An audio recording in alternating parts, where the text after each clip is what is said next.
The Friday Power Lunch is recorded before a live Zoom audience. Yeah. Women, we could do multitask. Carrie Short from our coastal anchor. Welcome back. You're looking great and you're refreshed and ready to go.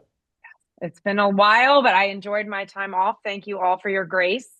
We all need a little rest after that. No, man, you're always working. You're just not, you have other things you're doing, but we're so grateful you're back. Fennell Norton, all the way, our show messenger here, all the way from the Eastern Shore, little Jamesville, right? No, it's Jamesonville. Is that what it's called? No. It's Jamesville. It's Jamesville. But yeah, I'm so happy that we're all back together again. But there's been a whole bunch of stuff happening. And I know we have a big show today. So I know there's lots you want to talk about, but I don't want you to forget to talk about our Sunday night lives. So yeah, we're going live. We're part of our Substack, trying to punch out of the media ecosystem, trying to get our voices in Virginia, the grassroots of people in this room with so much going on. We are doing Substack, doing more live. So on Sunday nights at 7, you could tune in for just 30 minutes. Fennell makes me keep to the 30 minutes. And, hopefully we'll pull Carrie into some of this nonsense we're up to. I love a Sunday night. Yes, right.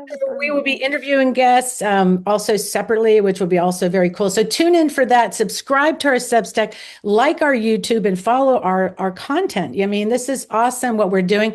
And then Stair Calhoun up there has put together an amazing, badass Christmas boutique with our resistance wear. So please check that out. And that's what I've got to say for the business part right now. I want to get to some of the things we want to talk about. We talk about the fearless leaders. We talk about the show today, and let's talk about some current events on people's mind right now. And I was now to bring everything down. Okay, I will keep it short, but I just feel a little bit like Chicken Little of the constitutional crisis right now. Okay, because yesterday's decision about the redistricting has really just put the nail in the coffin. I feel like not only are our rights to be represented now violated, they have weaponized the voting districts. I don't know why this is so upsetting to me. I know that it was a heavy hearts that many of our representatives here in Virginia were approaching the whole question of redistricting. But I feel like this is such a huge divide between the electorate and the representatives. Like the ruling class has now not only separated themselves by putting themselves above the law, right? Yeah. And the Supreme Court ruling that we can't hold the president accountable in the courts. And now they are picking their voters to make sure that they are disenfranchising us and keeping in power. And it's just, we can't sue them, we can't prosecute them, and now we can't vote them out because they're choosing their voters. And I think this is a constitutional crisis. Yes, well, the Supreme Court, I feel the same way. I'm sure Fennell did too. When that came down, when I saw it come across my feed, that the Supreme Court, folks, Roberts has sold out the Supreme Court in the country. And I'm saying that's not for me. That's from Judge Luddick, who has been one of the best conservative lawyers of our time. He is saying this is on Roberts. What has been done to the country with giving this president immunity all the way back to Citizens United and this racial gerrymandering. And then they're ignoring what is going on, and they're really out of touch. And Fennell, I don't know if you want to jump on that boat. We only have speaking of boat, we can go right to the boat with the strike footage. We really could, but I need to say this. I think your opening with Heather Cox Richardson was really important. And the reason that it was important is because when those 2 seats got stolen from the Supreme Court, that was the missed opportunity to figure out what we needed to do. And if I just go back to Linda Hersham, because I quote her every week and I'll never stop, is that one of the things that she said is you need to regain control of the Supreme Court, because really at the end of the day, no matter what you do, they can overturn it. But the only thing that will shape any difference is the power of the people. And the only other thing is for us as individuals and Democrats to understand that we are in a very, very different kind of fight. And if you are trying to fight like you did 2 years ago, 3, 5, 10 years ago, you are missing the boat. And so the one thing that I would just say, finally, is Don Scott said, I'm going to take 4 seats and I'm going to maybe leave 1 for Virginia. And I think, you know what I said? Do it. Don't think about it. Start to fight just like they're fighting. Because if we try to fight like we've been fighting before, we are going to lose. And what's at stake is our very existence as we know it. And until people realize that, you're going to keep fighting the wrong battle. And And I agree. And I think we have leaders for the time with Speaker Don Scott of Virginia, who was elected a few years ago. Historically, he's a fighter, and I think we have that in there. And also on the other side of the aisle in the Senate, we're looking forward to both of the houses working together on this to protect our democracy. I want to make sure we have a lot to talk about. I want to make sure that we bring up one of our special spotlights. Speaking of a fighter and somebody meant for this time and this era is Rachna Sizemore Heizer, who is the Fairfax School Board, been on there. And you know what's so special to me because one, you're a girlfriend, let's just say. I didn't know you at first as a girlfriend, but you were a resistance fighter, had your own background and grassroots like this. And then you ran for school board, and we got behind you and elected you there. You've been there for years, and then now I'm going to let you finish that story. Thank you. And first, thank you to my fellow sister resistor. That's how Catherine and I met, through resistance and grassroots advocacy. That is my background for 15 years in various places. So I am so excited to be here. I'm Rachna Sizemore Heizer, and I have been on the Fairfax County School Board for almost 6 years now, through some very tumultuous times to be on a school board. And I'm very proud to say that on the school board, I've served as chair, vice chair, and budget chair. And I will say the thing I'm most proud of is we've stood up to the extremism. We've protected our vulnerable students, our LGBTQ students. We've stood up to book bans. In fact, we, along with Arlington, are the first school systems to sue President Trump in order to maintain our inclusive and welcoming policies. And so we're no stranger to standing up to the extremism and fighting. We're on the front lines of that, but we're also getting stuff done, raising teacher pay, improving outcomes, and all sorts of things I could talk about forever. So I can walk the walk and chew gum at the same time. So now I'm running in a special election for Board of Supervisors to fill James Walkinshaw, who recently went to Congress, to fill his empty seat. And with his support, he has endorsed my campaign. I'm running and it's a special election this Tuesday. So it is challenging in that people don't know about it. Here in Braddock, we have voted almost every month since June. We're not done. And we're not done yet. So I need your help is to get the word out. I'll post my website. I'll post other information. We are door knocking all weekend long. I'll post the link Saturday at 10 and 1, and then Sunday. And if you all want to come out and door knock Monday and Tuesday, we're doing canvas launches all the way through. Yes. I have two opponents who are very strong. One's a Republican who's pretending to be a moderate, but meanwhile saying he'll do whatever the other Republican on the board, has asked him to do in seconding his motion. So whatever you can do to help would be great. And I'll just finish with one last thing. I am the first Asian American woman on the Fairfax County School Board, which is insane when you think about that we're 20% Asian Americans.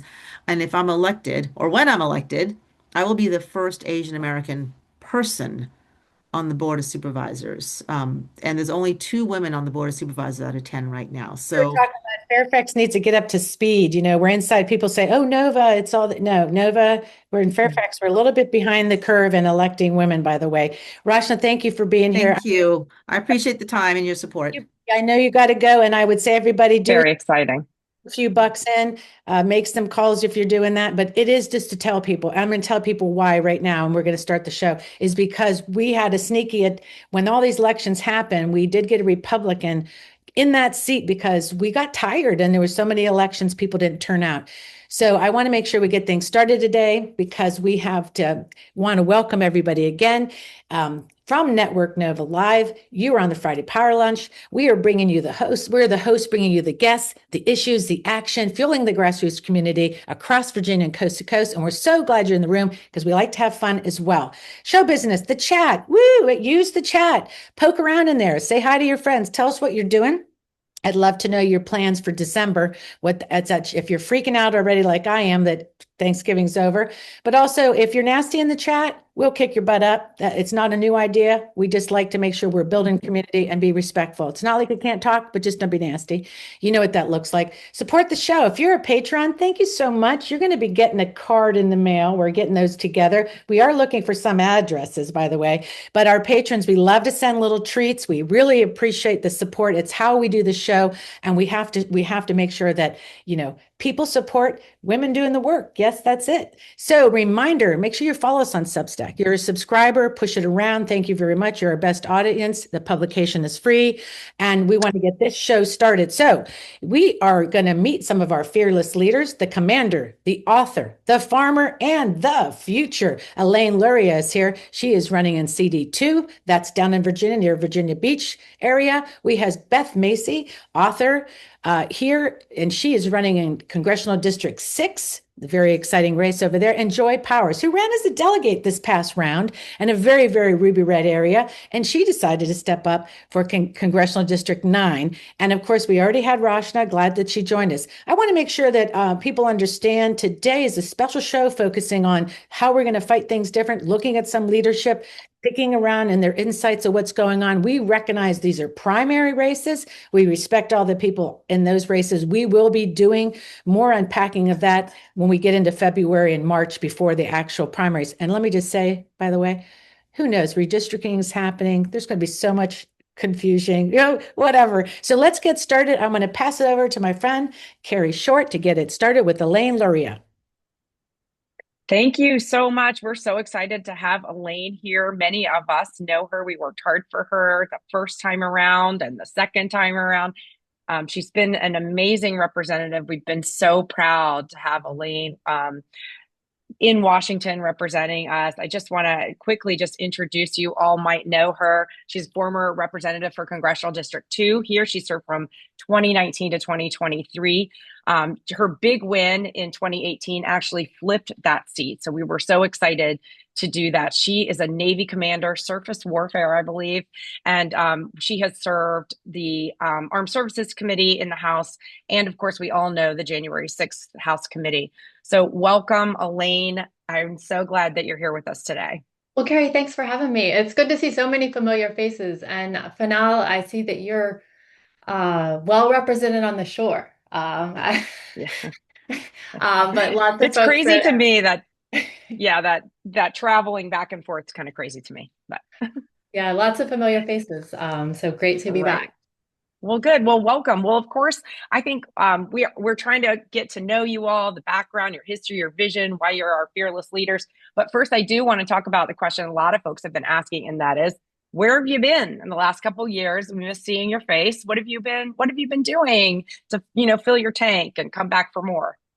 Well, Carrie, thanks for the introduction. As you mentioned, I served 20 years in uniform, and I didn't skip a beat. I jumped right into running for Congress in 2018. So I retired in June of 2017 from the Navy, ran for Congress, and won that following year, along with Abigail Spanberger, Jennifer Wexton. We flipped 3 seats, flipped the Virginia delegation, and actually won the majority in the House. And then in 2022, was able to hold on to this seat again with help from lots of people in this group.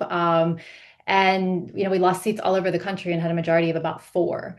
And through my second term, my duties grew and grew and grew. So I served on the Armed Services Committee, as you mentioned, where I was the vice chair. I served on the Veterans Affairs Committee, also the Homeland Security Committee, and in addition to that, the January 6th Committee. So I could say that it wasn't a light load, plus the 2022 campaign, which became extra challenging with the redistricting, that ultimately led to us letting the seat slip out of our hands temporarily, but we're taking it back in 2026. And when the dust settled after that, I realized, like, my whole life I've either been in uniform or serving in Congress, and it was really a blessing to be with my family. We had some loss in our family as well, including our son-in-law at a very young age, and then my father shortly after that. So it was really a blessing to spend this time with my family. And during that time, I also did stint teaching at Georgetown. I also continued to work in the areas of defense and maritime, very closely related to what I had been doing, and have areas that are important for this region from the work I have been doing in Congress. Well, great. Well, we are grateful for you to get back into it. And we're talking about fearless women today. And I have to ask, you all took big risks when you served on that J6 committee. As you know, obviously, we all know that you, Liz Cheney, and Adam Kinzinger all lost their seats. As you mentioned in an interview just recently, the men that were convicted of, violently trying to disrupt Congress and violently attacking members of the police on Capitol Hill, and they were pardoned later. It's got to be frustrating. I know that your service to our country for 20 years as a female leader shows that you're fearless, but how are you going to demonstrate that to the community to get behind you about this? Because as Fanal and Catherine mentioned, that the atmosphere has changed. It is more contentious, and you are just getting right back into it. So tell us how you feel about that. Well, Carrie, I think better than anyone else in this race, I know what it is to be there. I know what it is to have a target on my back.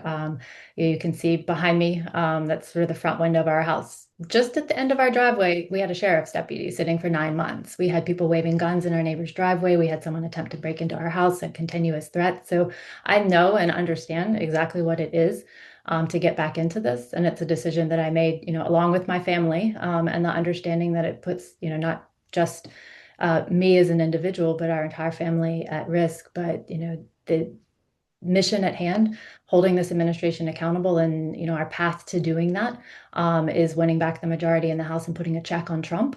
And in order to do that, you have to have Virginia's 2nd congressional district.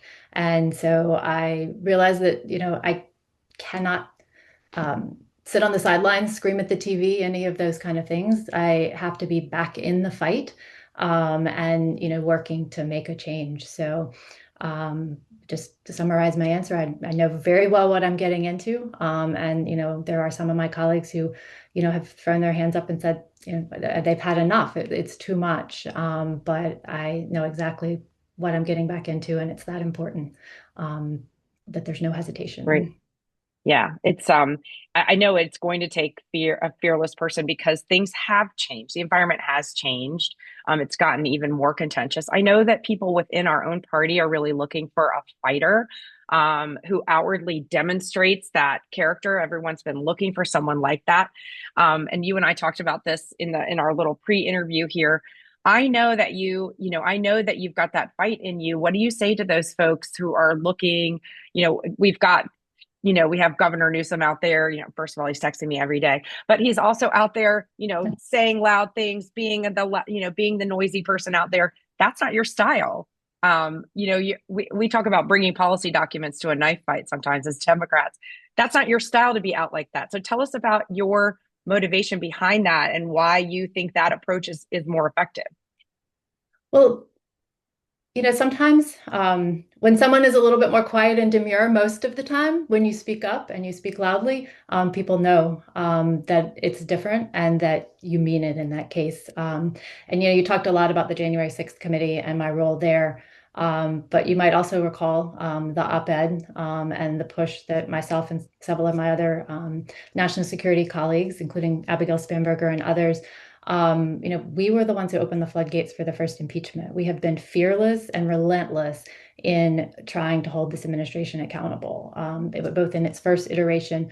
And, the reason I'm going back is to help get the majority so that we can continue to do that. And I feel that at this point, that is really the sole check. As you mentioned in your, earlier discussion in the introduction, the courts, their decisions are not necessarily aligning with what supports democracy the best in some of these cases. And, Democrats having the majority in the House and potentially even the Senate is some check and means to hold Trump and others in the administration accountable. Right. I remember you getting voted as one of the more bipartisan members of Congress. That led you to become the second most successful freshman lawmaker in your first term. Tell us how you're feeling about the bipartisan spirit that you're getting into this time, and how you feel like, is it still possible, Elaine? Well, I think the areas where I did have the most success on those issues were those that were, one, directly related to this community and our constituents, and two, those related to defense and veterans affairs. And I do believe that there's many ways to approach bipartisanship. I mean, one is at the local level, working all three levels of government together, federal, state, and local. And I am optimistic and have, observed myself that, at least it's a little attenuated as you get closer to the ground. And, So, working with those in the state government and the local government, I mean, something the Republicans just gutted. They got rid of his community project funding. And, Fanal and Paula and Dave Felt and other folks on the shore, Deborah, I see you on there too. I mean, you guys know I got the largest community project funding project in the country, almost $9 million for a new 911 system for public safety on the Eastern Shore. And that's just one of many: affordable housing, sea level rise, infrastructure, rural sewage systems, public transportation, Head Start. I mean, the list is very long.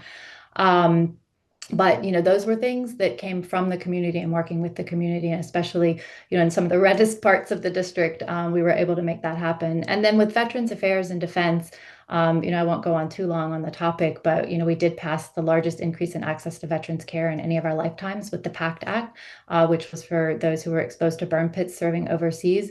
Also the Gold Star Family Tax Relief, which essentially survivors of a family member who was lost in combat were paying double the taxes. Children were paying double the taxes that they should have.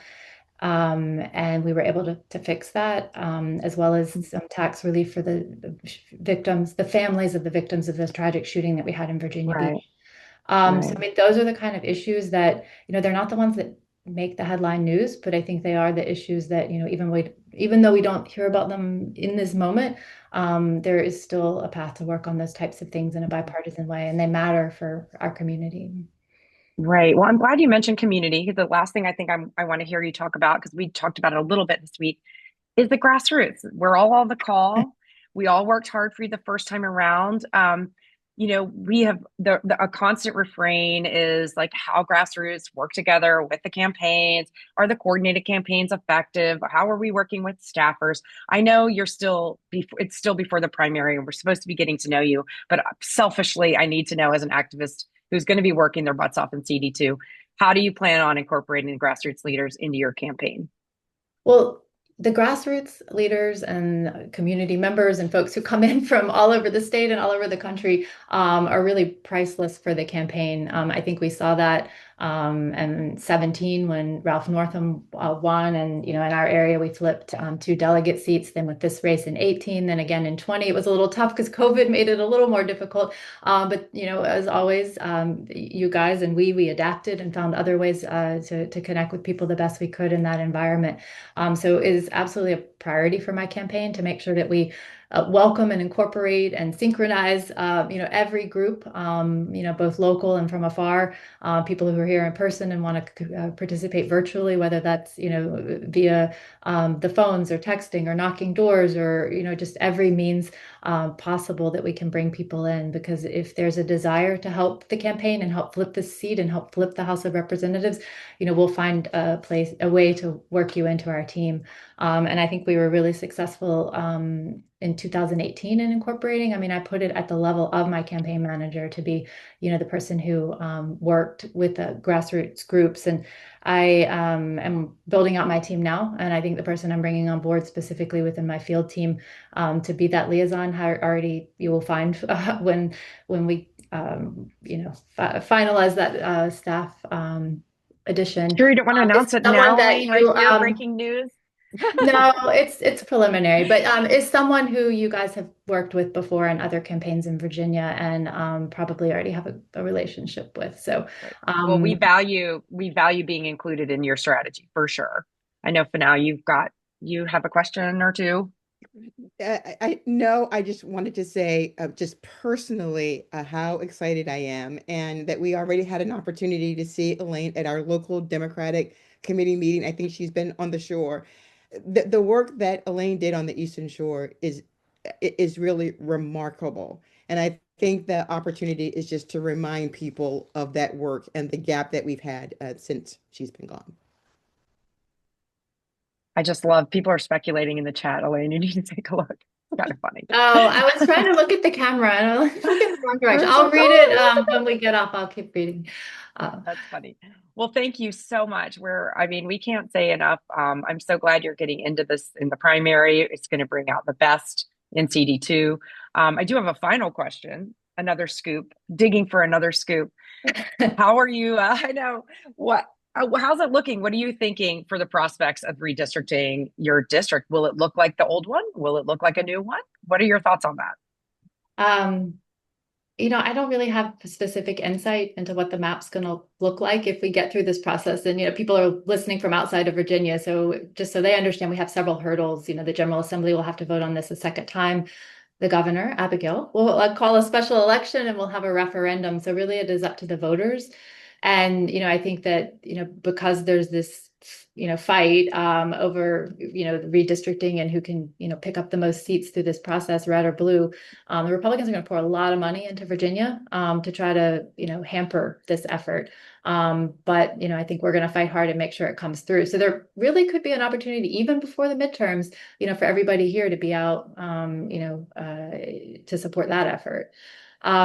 So how the districts look, I hear different things from the leaders of both the House and the Senate and, what their goals are for the number of seats. But what the seats specifically in Hampton Roads look like, I'm not sure.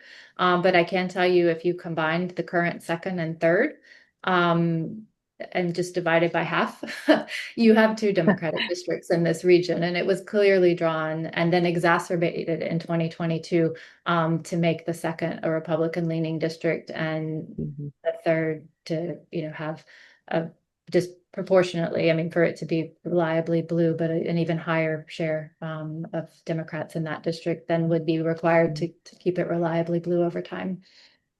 Well, thanks for reminding us that at the end, it will be the voters that decide on that. So thanks for that. All right, we're going to turn it over to Fanel. We've got another fantastic fearless female. Yes. Thank you again. Yes, we do. It was really great. It was really great hearing from Elaine. I'm also jazzed to introduce our next guest, who is the best-selling journalist and author, who's fearless about the novels that she writes. Dopesick is one that folks probably know the most about. It was actually adapted into a Hulu series, which is pretty exciting. And then she's also done Paper Girl and Factory Man. And so this is just a remarkable story. So I am going to bring up Beth Macy so that she can talk about herself and why she's doing this. Beth, I can't tell you how excited I've been to talk to you. There was a wonderful article written by Chris Graham. I don't know if you had a chance to see it, but the article is fantastic. And it made me start to think, oh my God, this woman is fire. So why don't you just tell us why on earth you decided to get into this whole big mess? Oh, well, I'm honored to be here. Thanks so much, everybody. I am a rural kid at heart. I grew up in a small town in Ohio, but I've been here in Roanoke, Virginia for almost 40 years. I came here, I'm a newspaper reporter. I'm not a politician. You can probably tell it already. Not super slick. My shtick has always been that I write about people like me. I grew up poor. I was the first in my family to go to college. And I came of age at the tail end of the war on poverty when it was still possible for a poor kid to get her college paid for fully, a 4-year state college degree by a Pell Grant. And that Pell Grant saved my life. It really saved my life. It took me out of an environment of addiction and poverty. And so I've always been drawn to telling those stories. I was a reporter at the Roanoke Times for 25 years, raised 2 kids with my teacher husband. And I started writing books when I was 50. My first book, Factory Man, was about what happened when all the CEOs decided to close their factories so they could earn a few more dollars, and what happened to the people left behind. And, the government of both parties didn't do much for the people left behind. So that's a story about a heroic furniture maker who took on China in a court of international trade and won. And it's a great hero story, but it also tells you it's a book. As my agent said, I want you to give a book. I want you to write a book you can give to your mom, and all of a sudden she'll understand why it is her distressed little town looks the way it does. And as I was finishing, I really think of those 3 books you mentioned as a trilogy, and really the candidacy grew out of the third. But if I could just talk about Dopesick for a minute, as I was finishing Factory Man, I realized that in tiny little towns like Martinsville, Virginia, which at the time had the highest unemployment rate in Virginia, people were doing heroin. And so I started reporting on this and how the heroin epidemic grew out of Purdue Pharma's rapacious behavior, flooding our communities with pills. And the first piece I did was out of not an inner city area, but of a wealthy suburb. I wrote for the Roanoke Times called Hidden Valley in Roanoke County, where these two families have been upended by heroin. And it was just the tip of the iceberg. So when I went back to write Dopesick, at that point, we had 1/3 of American families were impacted by this crisis. Now we have 2/3 of American families have experienced strife because of the opioid crisis. And so I wrote that story. I I helped put Purdue Pharma out of the business of selling OxyContin. Their lawyers came after me. And I don't know if you can see, this is my home office here, but I just write at home. It's just me. I don't have a researcher. I'm in my grown kid's former bedroom, and it was pretty scary. So talk about being fearless. Not only was I following people's stories who were ended up dead of overdose or victims of brutal violence, but also taking on billionaire companies. And when the show came out, one of the best things anybody said to us was, "Hey, I just watched your show, and for the first time in 3 years, I called my addicted son." Because the show told mothers and grandmothers and family members that it's not your kid that's sitting in jail for having dealt, you know, an amount of weed or heroin. It's these billionaires who came into our communities, told lies, and got your kids addicted. My latest book is really my story of growing up in poverty. It's called Paper Girl. And it really grew out of the experience I had with my family in rural Ohio. When I would go home during Trump's first administration, and I would say to my brother-in-law, John, who had always been friendly with, "Hey, John, how you doing?" He would go, "Deplorable." And all of a sudden, I noticed that politics were intruding on everything. And I wanted to understand how we had got to this moment where 20% of Americans are estranged from their families, and where my hometown, which was a hot spot on the Underground Railroad in Ohio, now was flying Confederate flags, and where my own brother unfriended me on Facebook because of, quote, all the liberal shit you post. Um, and So, I was posting fact-checked articles, some of which were mine. And so that's really the story of what happened to rural America, how we got so siloed in our news ecosystems, and where can we go from here? And at the end, Geraldine Brooks, the great writer, wrote of my book. Beth Macy has written not a memoir, but a manifesto. I sort of pose to my readers and post the second Trump win, what we can do about it. And I decided to take, sorry, I'm losing my voice. I've got a bad cold. I decided to take my own voice and walk the walk. And a lot of folks here in my region encouraged me to run against Ben Klein, who was basically an empty suit. We rally outside of his office every Monday. He has never met with us, not once, hundreds of his constituents. And it really grew out of this very grassroots moment of people, mostly women, trying to stand up for democracy and our rights. so this is amazing. This is exactly what we want people to hear and understand. And so this is why I'm fascinated about you and what you're doing, is that when you gave your opening to say, I'm going to run, the person who wrote the article about you said, I've never heard someone come out this way. And he said that the way that you were really adamant about, I'm not going to use the word assaulted, but how you punched right at what was happening and what Ben Klein was actually doing. He said, I've never heard anybody do that before. It was fire. He said the crowd was roaring because they were so excited to see someone who was going to fight this way. And so when I think about where you are and the fight that you're in, I think about all of these rural people, just like you're talking about, who your brother unfriended you, all of these kinds of things. Donald Trump has made racism and hatred and all of these things. How are you going to move these people? Because everybody else is thinking, well, this is who they are. I want you to tell me who they are and what you No. are thinking about in terms of what they can be or what they really are. Well, let's take the story of my brother, for instance. He unfriended me on Facebook. He missed my kid's senior play, which he had always been to all the previous ones. He was Nathan Detroit and Guys and Dolls. How can you miss my kid being Nathan Detroit? And so I started going back home doing this. I would spend a week in Ohio every month for the last 2 years, reporting on how we got here. This was a very intentional move, going back to the Reagan administration in the 80s and the losing the fairness doctrine. And the whole thing has led to a brainwashing of a large portion of America. And, they get their news from Fox and Newsmax. They're not reading the New York Times and the Washington Post, which are behind expensive paywalls, right? And they have been brainwashed, a word my editor really wouldn't let me use in the book, but it's true.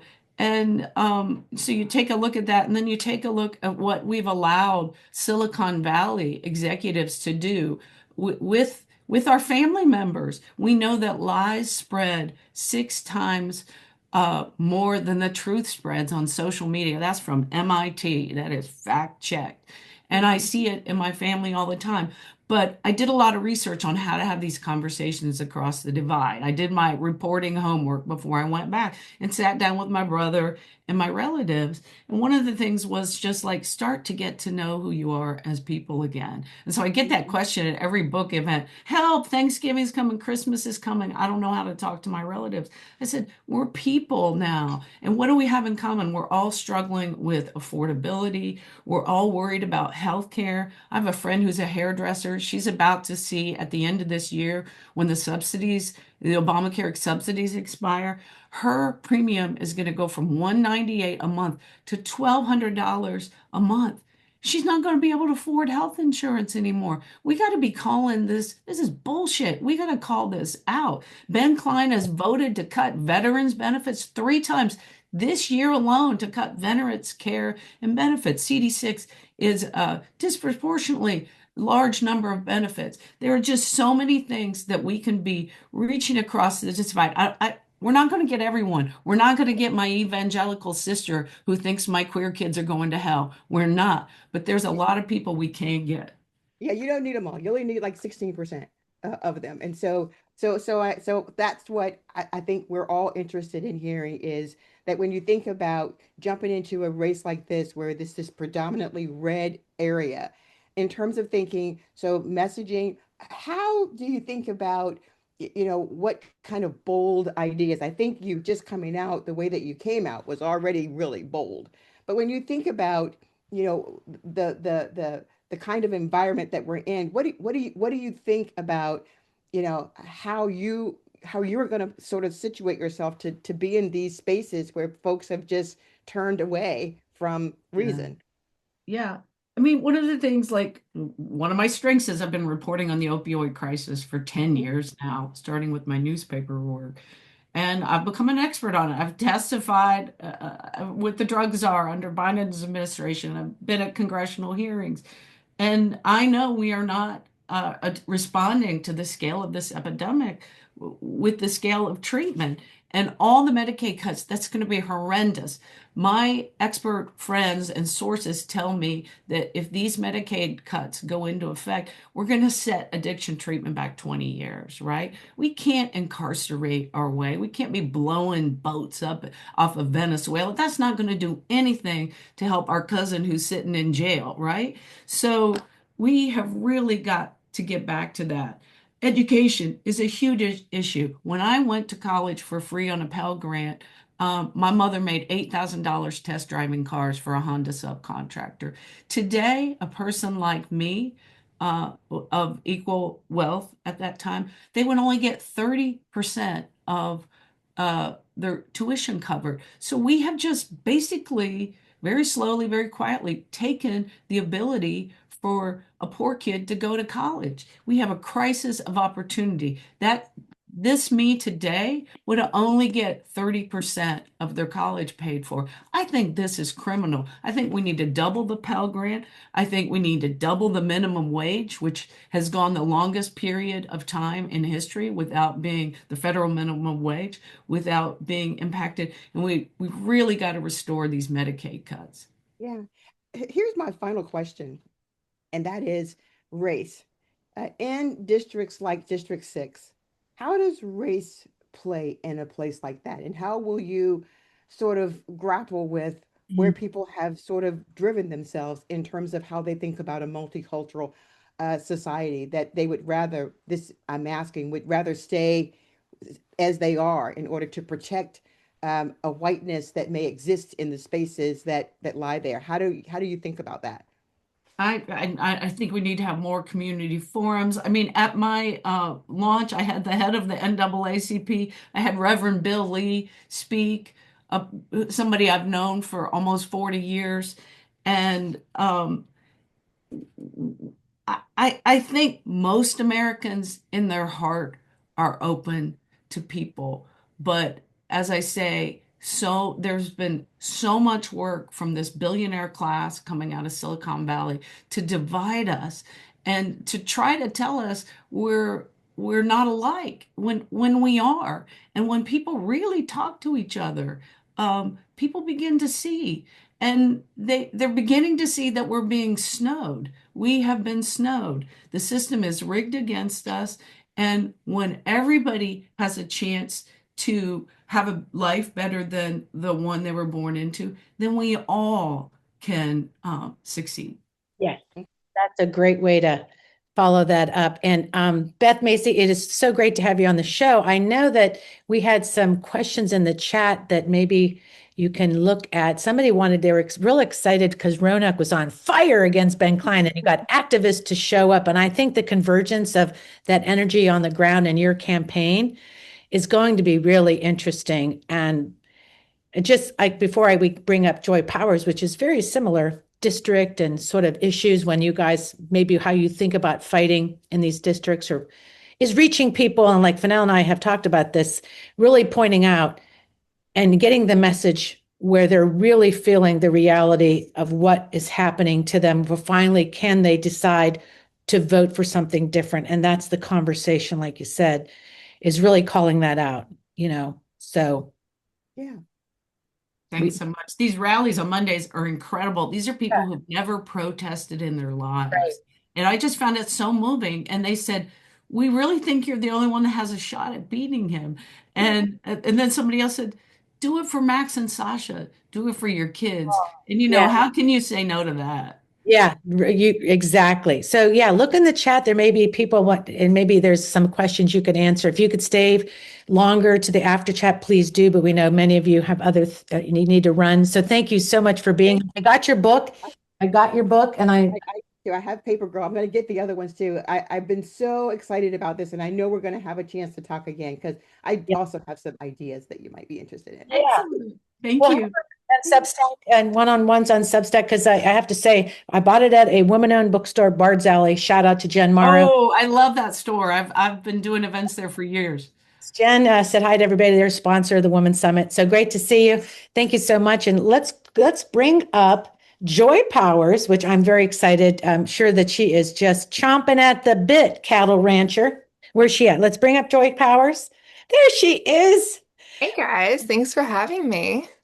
It's so great because, when you ran for delegate out in that area, what was the district number? I'm blanking, right? Because I don't have my notes.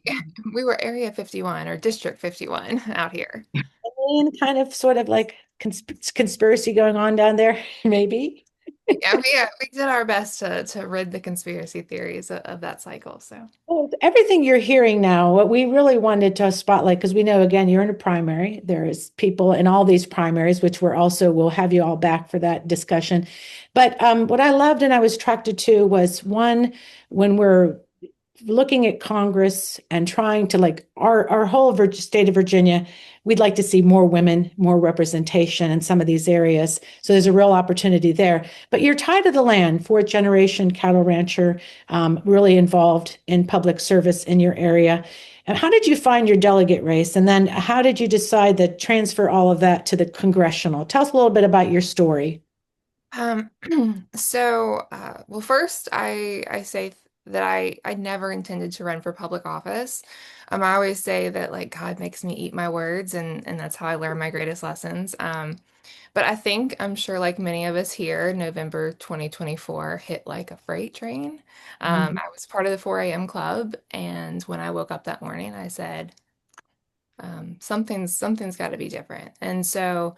For me, I have been a blue dot pretty much my entire life. And so I always joke and tell the anecdote in third grade when we did our mock presidential election. I was the sole Al Gore vote in the entire grade. Um, so I've always known who I was and always kind of had to fight for that. You can imagine how high school government class went for me.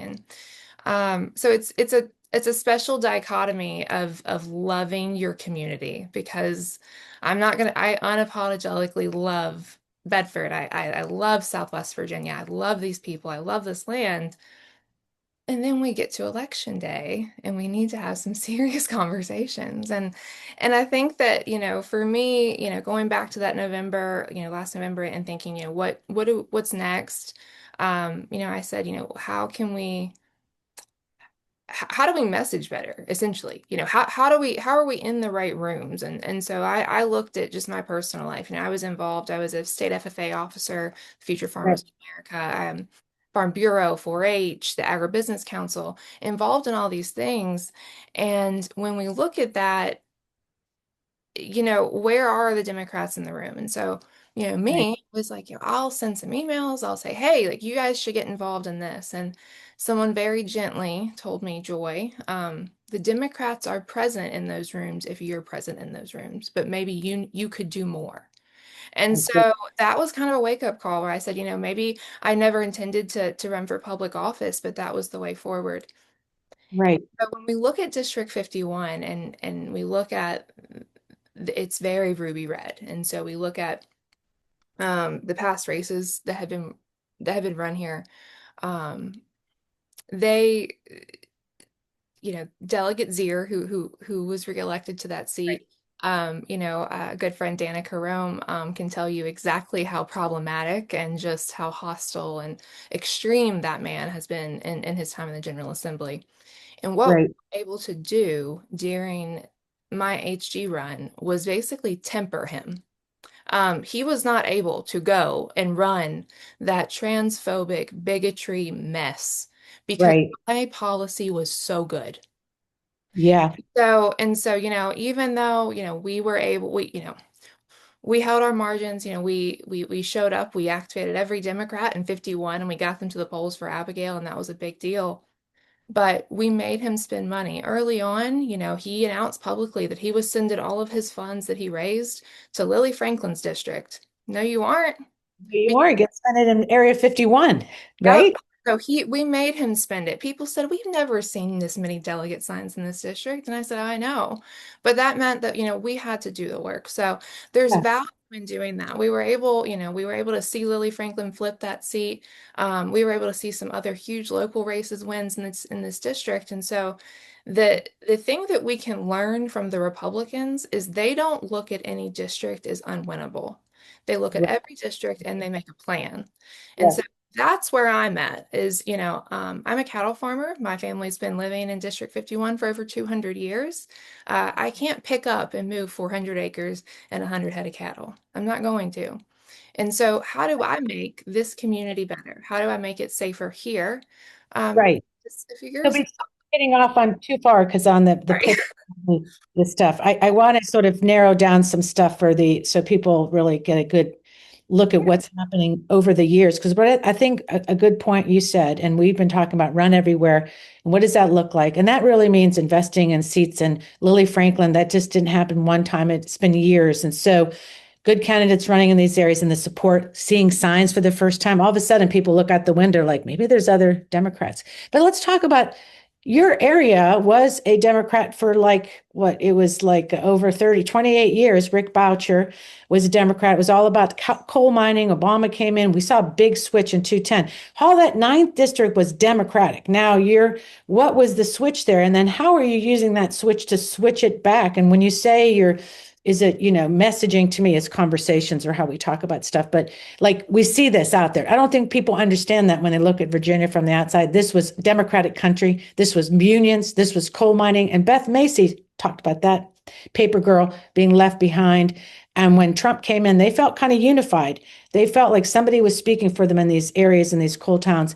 So now, with everything going on and the reality coming in that things are being taken from them, there's a real opportunity for you. So when you look at this race for Congress or just in general, how we can all learn from each other, what are you doing? What are you thinking about that could possibly get in the rooms you need to be, or it's a big district? Do you see people really getting to some change when they look at their pocketbook? Yeah, so absolutely. I was just talking to someone yesterday. The fact that we heard Donald Trump say that affordability is a con this week is ridiculous. And it's Morgan Griffith's job to pick up the phone and tell Donald Trump what the affordability crisis is in District 9. And if he can't do that, then we have someone else who will.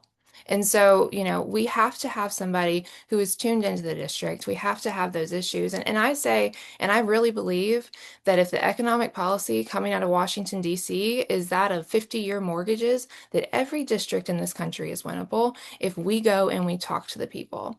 And so that means that we can't be afraid to talk to Republicans. That means when we see we see a Trump hat, we go and we find that common ground. I think we talked about that earlier. Maybe Beth said that, that's where we have to start. I always talk about, these are the same. I go to the grocery store, the same one you do. We're struggling with the same things. Your struggle is my struggle. And then if we find common ground there, then we don't have to agree on the answer exactly, but we have to address that it has to be addressed.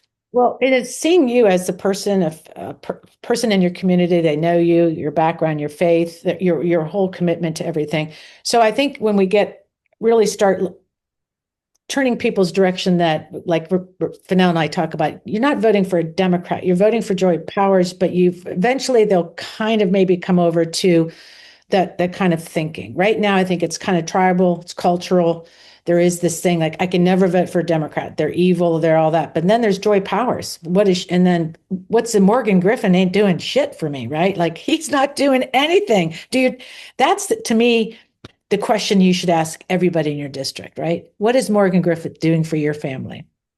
Absolutely. I had a conversation yesterday where we have localities in our district that are training their police officers to deliver babies on the side of the road because since Morgan Griffith took office, we've lost half of our labor and delivery units.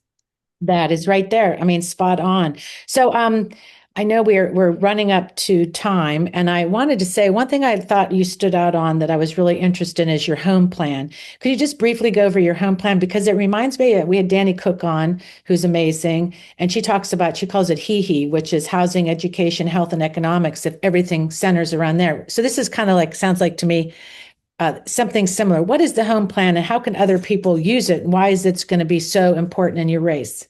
Yeah, so a big thing that we've been talking about in Southwest Virginia is, the exodus. People are leaving because they can't find good homes here, and it's not because it's one of the most beautiful parts of the country, but policy in Washington, D.C. have failed us. So the home plan is about everything that we have to make a district a good home. That means reliable health care that you can get to in an affordable way. We have to have opportunity close to home. That means good jobs, and we have to have training to get those jobs. So investment into career and technical education in the high school and the community college level. We have to have market affordability. And so we see that from everywhere, from the grocery store to our farmers are really struggling with fertilizer bills and inputs, fuel cost, housing, but also energy. Energy is a huge one. There's things and federal things that we can do to make sure that we offset those grid upgrades to make sure that they don't end up on our bill, because we know how that goes in Virginia. Right. And then, education. we have got to take the Department of Education back, because we know that our rural schools are going to be the first ones that they're going to hit. We're going to lose entire special education departments, and that is absolutely inexcusable. Yeah. And I want to say that this is a great thing to share to everybody across the board working is the home plan. It just makes it so easy to talk about. So I'm glad you're doing that. Joy Powers, it's just been delightful to have you here, and stay in the after chat if you can. Thank you. Yeah, this has been great. Thank you, Joy. And then Fennell, I know we're wrapping up, but some takeaways. And Carrie, come on in. Where's Carrie? Yeah. I'm right here. I saw the PDF was blocking you. So my big takeaway for all of these women is, first of all, yes, they are fearless, but they are very deliberate about what they see in these spaces that is different than what everybody else is seeing.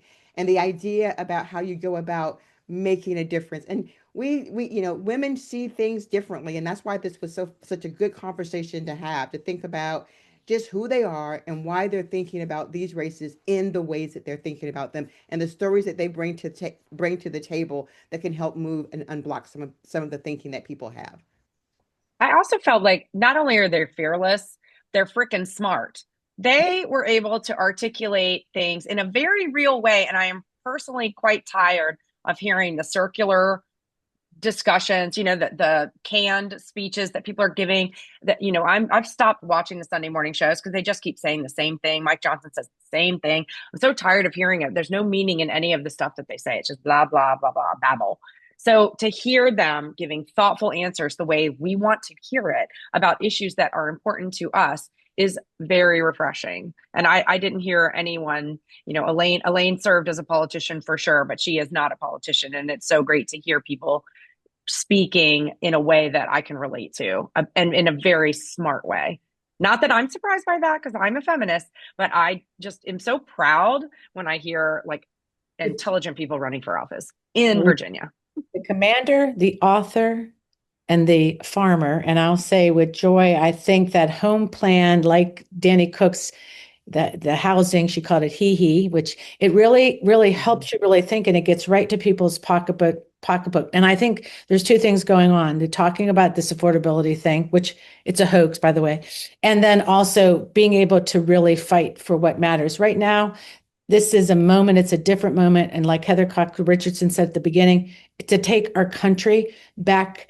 And, it is really what we see, the constitutional crisis we talked about, the illegal stuff going on, the corruption, the crypto. I mean, come on, it's just too much. And you just can't do the same thing and run for office and hey, we got to go after Morgan Griffith. We got to go after Ben Klein and then point out these people do not care about you. They don't care about the country. I'm sorry, Jen Kiggins, if you're watching, you don't give a crap about the people in Virginia Beach because you're going along with this Trump nonsense and you don't have guts to stand up to this guy who's crapping on our Constitution. I'm so sorry. We need gutsy people. And crapping on our veterans. Yeah. I mean, and put them in this area where they're blowing up people, maybe breaking. They know this is not this. This is the moral thing about warfare. There's rules to it, engagement. So, I got that off. Yes. Catherine, the high road has taken us nowhere. Yeah, it hasn't. The last thing that I want to say, and this is one of the things that I think I get from Beth, is, when she opened up that she was really aimed at going after Ben Klein, to really be deliberate about telling what he has done. And I think what I want to see everybody do is, at what cost will you continue to fill in that Republican circle? What is it that's finally going to make you say that enough is enough? And I think that's what these women are showing. At what cost are you going to continue to do that? There is a cost to doing that. What I'm excited about I'm so sorry, I just finished it. For the primary is that this is a great opportunity. Some of them, it's crazy. Like CD2 has like 8 people in there now, maybe. And then CD1 has a lot. We haven't had Shannon Taylor and those group of those on. We know there's a lot of great people out there. But this gets the conversation going. We like to see what people are doing differently. So, right. But I know we're at 105. We still have some stuff to do on the other side, folks. We're going to have to do it in the after chat. Go ahead, Carrie. You have some ending. I'm holding mine for the after chat. Good. Okay. Now I'm teasing. Let's all hold that. Maybe we'll have a chance. I'm going to say something It is December, right? And next week, the 12th, we have our Ho Ho Ho holiday show. I'm so excited. Tom Bonnier is coming back. We're going to talk about all what the data has meant in the last election and some really great insights to that. We love to have Tom for our special show. It's a gift to you all. You'll be unwrapping presents throughout the whole show. We have David Pepper coming, democracy. And want somebody to talk about running everywhere? Let's talk to David Pepper. And also, we will be having Leah Greenberg from Indivisible. Just let's talk about this whole year, what it's meant.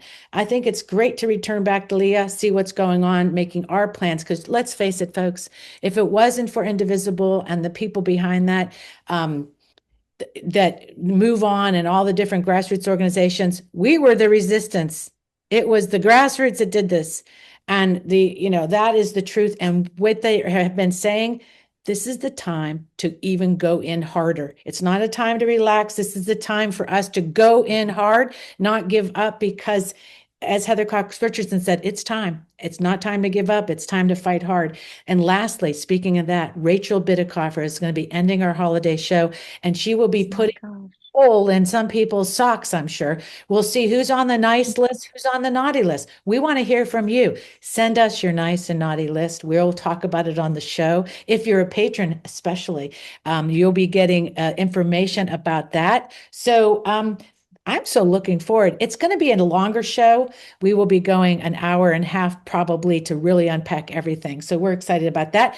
And follow us on Substack, and the Armchair Pundits will be live on Sunday at 7 o'clock. So make sure you tune in and subscribe. Thank you to our patrons in the room. Thank you to Elaine Luria, Jora Powers, Beth Macy.